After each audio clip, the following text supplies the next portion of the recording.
Bismillahirrahmanirrahim. Assalamualaikum warahmatullahi wabarakatuh. Sahabat keluarga, sayang keluarga dimanapun saling menjaga. Alhamdulillah kita berjumpa lagi di awal tahun 2002 yang tentu saja penuh dengan harapan. Di tahun 2021 kita semua telah menorehkan karya-karya dalam bidang kita masing-masing, termasuk yang telah kami lakukan dalam jajaran Dinas Pemberdayaan Perlindungan Anak dan Pengendalian Penduduk Provinsi DKI Jakarta. Sepanjang tahun 2021, banyak kejadian-kejadian yang tidak terfikirkan oleh kita sebelumnya, namun telah kita lalui, bahkan kita telah dapat mengatasinya secara bersama-sama. Tentu di dalam kita menjalani kehidupan di tahun 2021, ada yang kita keluar menjadi winner, pemenang, tetapi juga ada kita keluar menjadi learner, pembelajar. Jangan pernah mengatakan loser. Tidak ada di dalam kamus kehidupan kita untuk menjadi loser, tapi winner or learner, pemenang atau pembelajar. Mari kita ambil hikmah dari setiap kejadian, baik hal-hal yang dapat kita atasi bersama di mana kita menjadi winner, maupun hal-hal yang belum dapat kita selesaikan dengan baik, di mana kita akan menjadi seorang learner. Kita belajar dari kegagalan maupun kesulitan-kesulitan yang kita hadapi sepanjang tahun 2021. Nah, sahabat keluarga, refleksi tahun 2021 dan resolusi tahun 2022 akan kami dasarkan pada respons maupun pertanyaan-pertanyaan dan juga interaksi dengan sahabat keluarga dimanapun berada yang dikirimkan kepada kami melalui DM dalam berbagai media sosial Dinas PPAPP Provinsi DKI Jakarta. Yuk kita ikuti. Yang pertama, sepanjang tahun 2021, Dinas PPAPP bersama-sama dengan tim penggerak PKK Provinsi DKI Jakarta dan seluruh jajaran kota, kabupaten, kecamatan, kelurahan, bahkan Dasawisma PKK bersama-sama secara serentak, secara serempak turut serta dalam mengatasi pandemi COVID. Bentuknya bermacam-macam, mulai dari berkampanye untuk senantiasa menjaga jarak, menggunakan masker, mencuci tangan dengan sabun dan air mengalir, menghindari kerumunan, juga membatasi aktivitas-aktivitas di luar rumah dan membatasi makan bersama, sampai dengan bersama-sama mengupayakan mensukseskan vaksinasi untuk mencegah terjadinya penularan COVID-19 khususnya di DKI Jakarta dan tentu saja secara keseluruhan di seluruh Indonesia. Dan hal ini telah pula mendapatkan apresiasi dari berbagai pihak, diantaranya kalau kita lihat salah satu ulasan dari media seperti ini, bahwa pelibatan tim penggerak PKK termasuk Dasawisma PKK ini dapat disaksikan ataupun secara faktualnya ini sangat efektif. Lalu kemudian selain itu dilakukan juga pelibatan dan juga kontribusi dalam mendata arus mudik balik atau AMUBA yang dilaksanakan oleh Dinas Dukcapil, Kependudukan dan Catatan Sipil Provinsi DKI Jakarta, di mana peran serta jajaran lapangan kami yang dimotori oleh Dasawisma PKK, penyuluh KB, Satpel, dan juga berbagai pihak yang ada di lapangan, ini terbukti sangat efektif dalam mendukung Pemprov DKI Jakarta melalui Dukcapil dalam mendata arus mudik balik pasca Lebaran tahun 2021.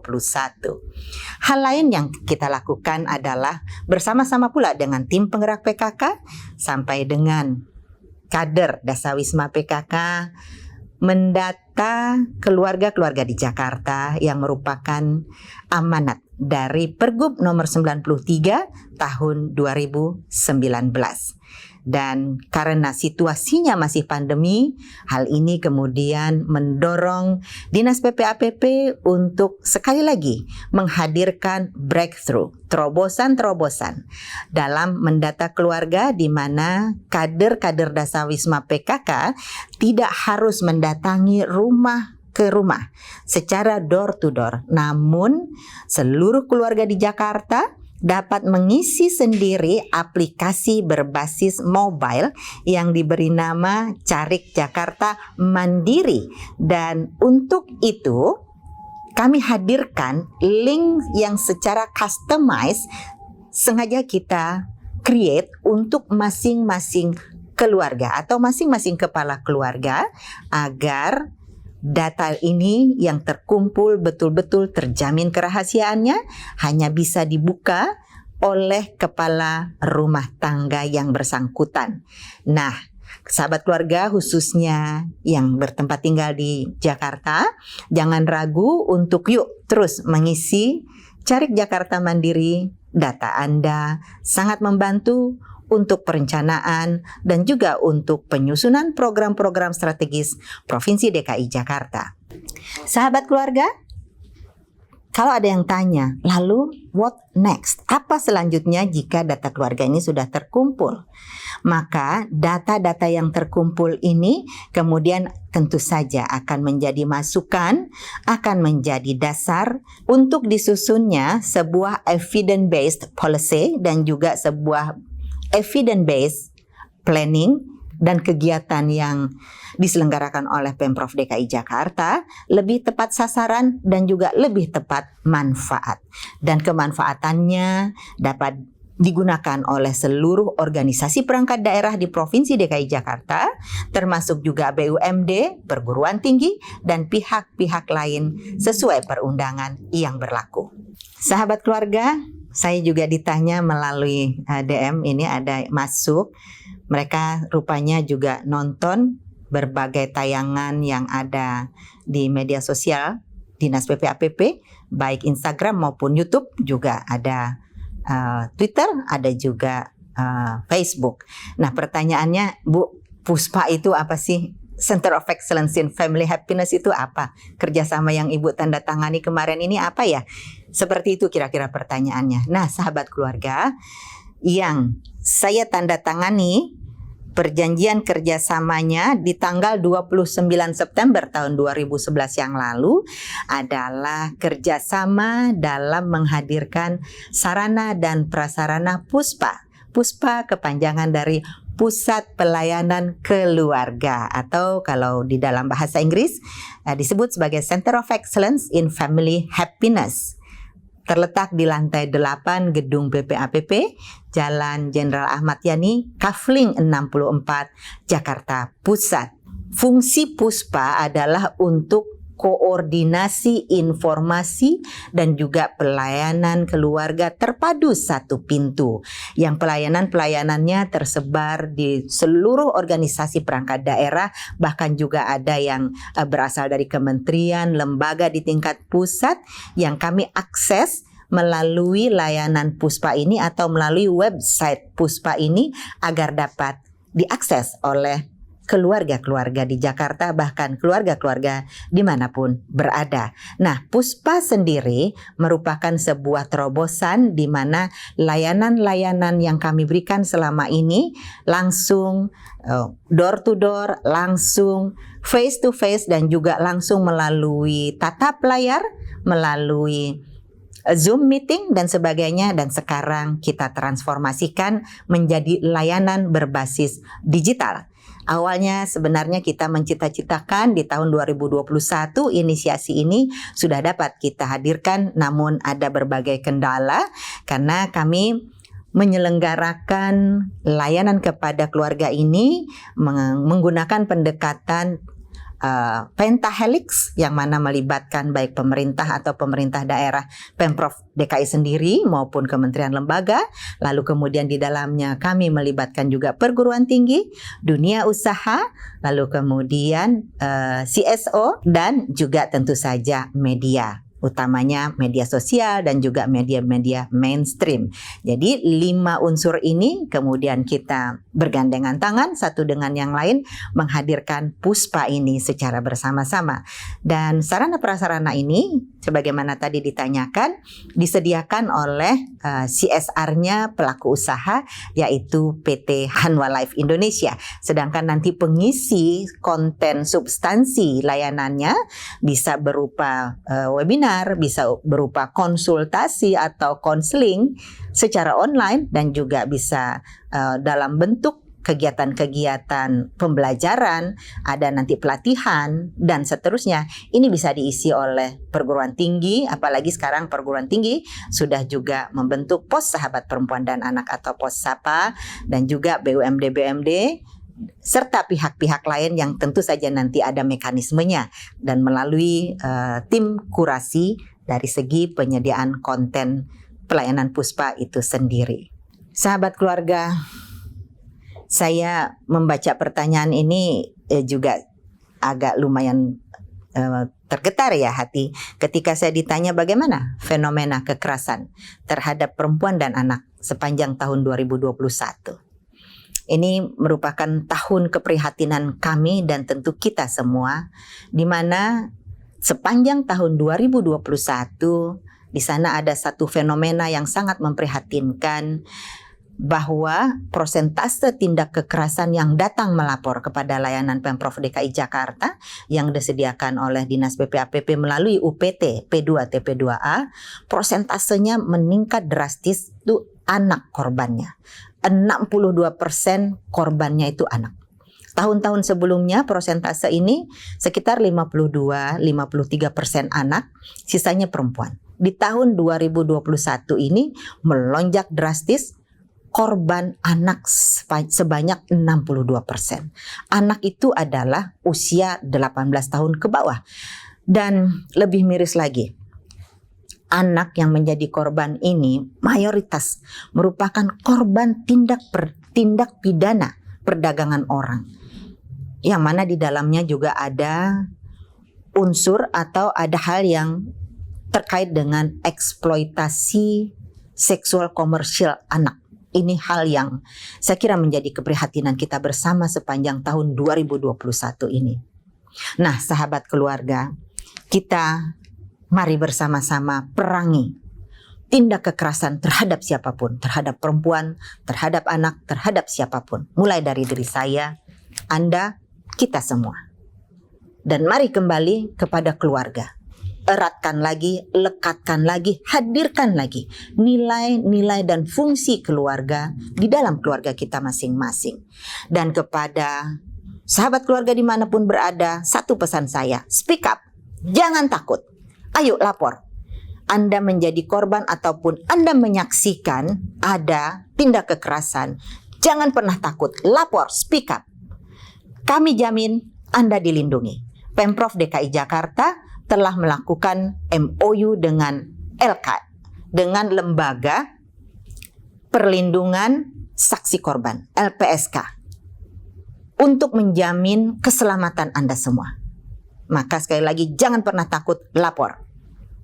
Jadilah pelapor dan pelopor untuk menangani tindak kekerasan terhadap perempuan dan anak, dan lebih lanjut lagi untuk mencegah terjadinya tindak kekerasan terhadap perempuan dan anak. Ini sebuah keprihatinan di tahun 2021. Lalu saya ditanya lagi, jika demikian, Ibu, apa yang Ibu mau lakukan di tahun 2022? Sahabat keluarga, sepanjang tahun 2021 sebenarnya kami bersama-sama dengan berbagai stakeholders, perguruan tinggi, BUMD, lembaga-lembaga sosial kemasyarakatan, LSM, CSO, pemerintah, kementerian lembaga, pemerintah pusat, tidak berhenti berkampanye mencegah tindak kekerasan terhadap perempuan dan anak.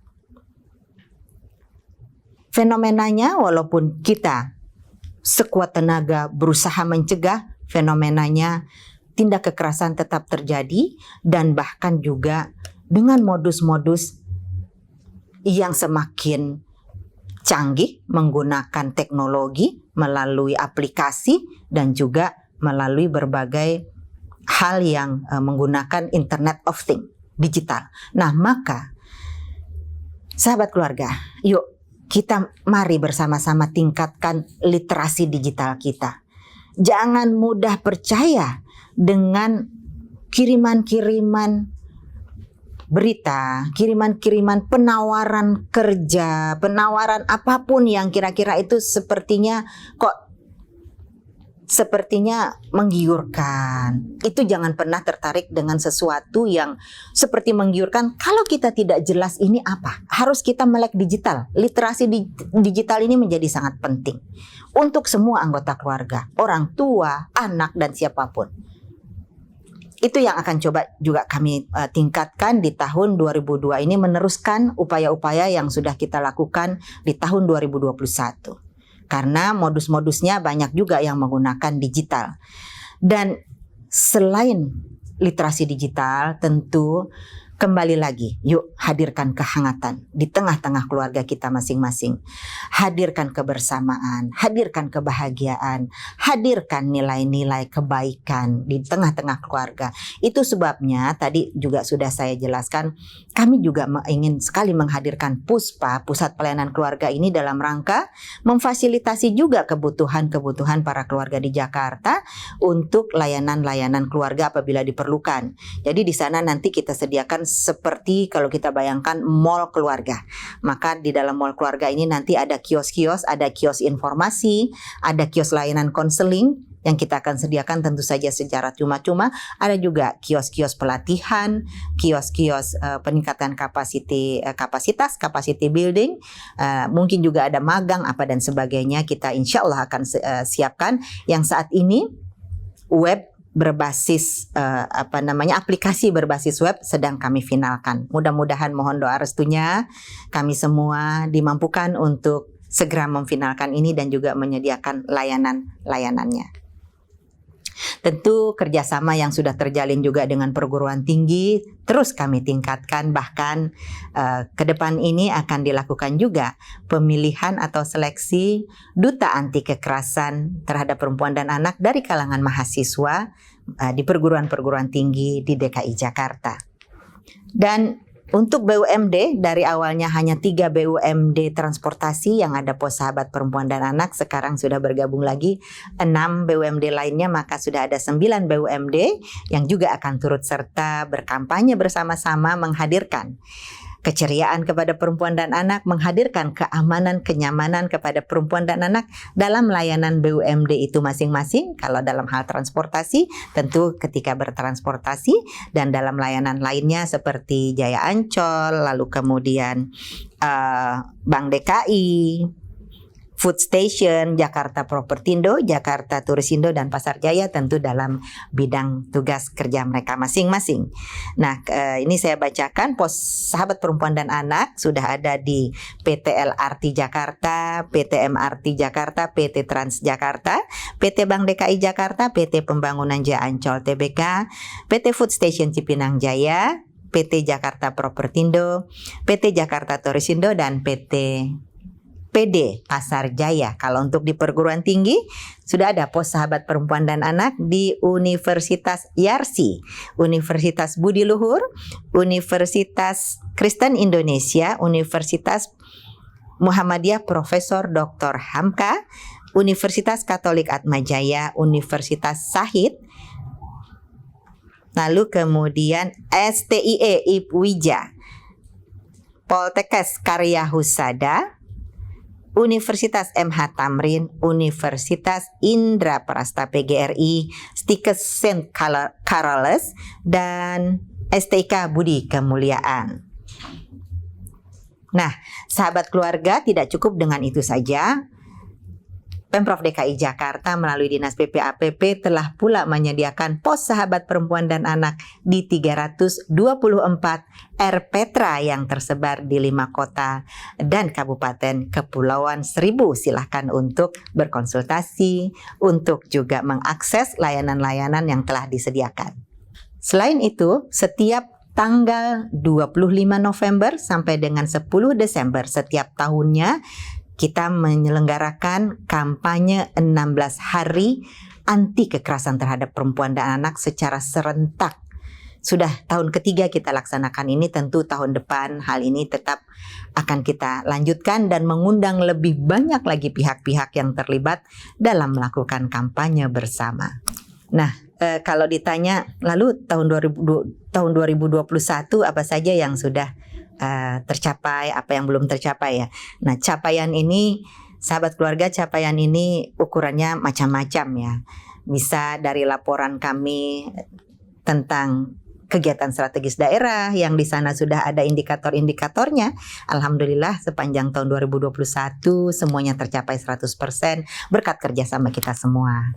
Dan selain itu ada juga yang capaian ini dalam bentuk apresiasi, misalnya apresiasi diantaranya dari Kementerian Pemberdayaan Perempuan dan Perlindungan Anak Republik Indonesia sepanjang tahun 2021, diantaranya adalah Provinsi DKI Jakarta, salah satu provinsi yang memperoleh anugerah Provinsi Pelopor Layak Anak. Hal ini diberikan karena DKI Jakarta dianggap berhasil mendorong seluruh 5 kota dan kabupaten Kepulauan Seribu menyandang predikat Kota Layak Anak dengan berbagai kategori. Ada 2 kategori, yakni yang pertama kategori madya, yaitu Kota Jakarta Pusat, Jakarta Barat, dan Kabupaten Kepulauan Seribu.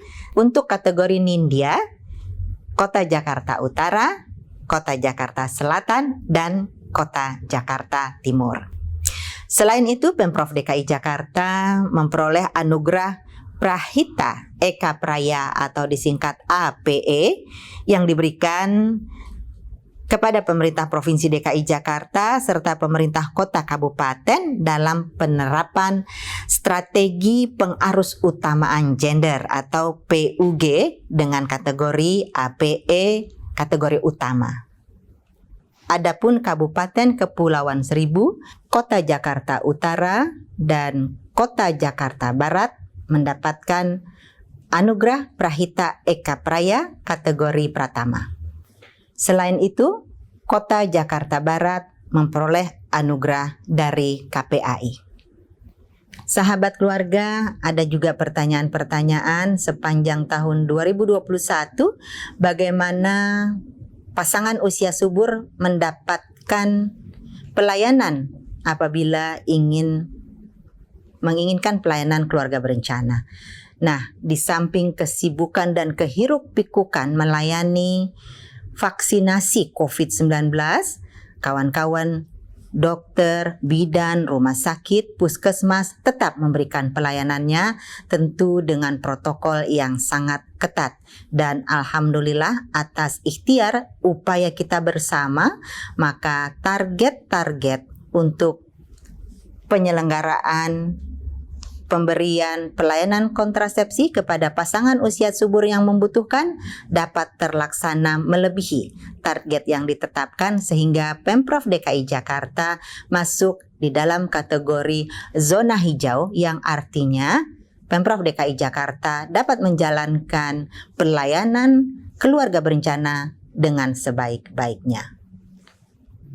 Nah, sahabat keluarga, tentu saja Pemprov DKI Jakarta berkomitmen mensukseskan pula proyek prioritas nasional diantaranya yakni pencegahan stunting melalui berbagai aktivitas 1000 hari pertama kehidupan, baik dalam bentuk webinar, baik juga dalam bentuk advokasi, komunikasi, dan juga intervensi-intervensi yang dilakukan oleh berbagai organisasi perangkat daerah di Provinsi DKI Jakarta yang koordinasinya ada di Bapeda. Kemudian kita berbagi tugas dengan Dinas Kesehatan untuk intervensi kesehatannya dan juga Dinas PPAPP untuk berbagai advokasi dan KIE-nya, komunikasi, informasi, edukasinya. Selain itu, kami juga menyelenggarakan perencanaan penyiapan kehidupan berkeluarga bagi remaja yang dimulai sejak dini dengan berbagai aktivitas yang melibatkan para remaja di Provinsi DKI Jakarta dan melibatkan pula secara kelembagaan ada namanya generasi berencana atau genre dan juga pusat-pusat informasi remaja yang tersebar di 5 kota dan kabupaten di seluruh DKI Jakarta. Hal lain yang kami laksanakan adalah penguatan pelayanan ramah lansia melalui 7 dimensi lansia tangguh. Dan yang keempat adalah peningkatan pemberdayaan ekonomi keluarga yang diintegrasikan dengan Jackpreneur di Provinsi DKI Jakarta. Seluruh aktivitas ini sepanjang tahun 2021 alhamdulillah telah mencapai 100% dari target yang ditetapkan, dan tentu saja di tahun 2021, di tahun 2022 akan dilanjutkan dengan berbagai aktivitas yang semakin mudah diakses oleh masyarakat dan juga semakin melibatkan lebih banyak lagi keluarga-keluarga di Jakarta. Sepanjang tahun 2022 kita banyak belajar cara-cara baru. Kita banyak mempelajari adaptasi kehidupan yang baru. Tidak hanya di dalam keluarga tetapi juga di dalam kami menjalankan manajemen perkantoran dan juga aktivitas-aktivitas perkantoran di jajaran Dinas PPAPP ini. Jika ditanya apa resolusi untuk tahun 2022? Resolusi tahun 2022 jawabannya 1, digitalisasi. Digitalisasi, Internet of Things, inisiasi pemanfaatan Artificial Intelligence akan menjadi fokus dari pengembangan program dan kegiatan kami di tahun 2022 nanti. Di samping itu, kolaborasi. Tentu kolaborasi dengan melalui teamwork yang semakin solid ini akan menjadi backbone dalam kami mengimplementasikan setiap program, setiap kegiatan yang diembankan kepada kami sepanjang tahun 2002 nanti dan yang akan datang nanti. Selain itu, tentu kita juga terus mengembangkan inovasi-inovasi baru, di mana inovasi-inovasi yang dikembangkan ini tujuannya adalah untuk memberikan layanan kepada keluarga di Jakarta agar accessible dan juga affordable, dapat diakses dan juga dapat terjangkau, dalam arti tentu layanan kami kita berikan secara cuma-cuma. Nah, sahabat keluarga dimanapun berada, untuk dapat mengikuti kegiatan-kegiatan yang akan diselenggarakan oleh Dinas PPAPP yang semakin menarik saja dan juga memberikan layanan-layanan yang nantinya akan semakin mudah diakses melalui digital, ikuti terus channel YouTube Dinas PPAPP dan channel YouTube Tuti Kusumawati. Jangan lupa subscribe, like, komen, dan share sebanyak mungkin. Terima kasih, sampai jumpa. Assalamualaikum warahmatullahi wabarakatuh.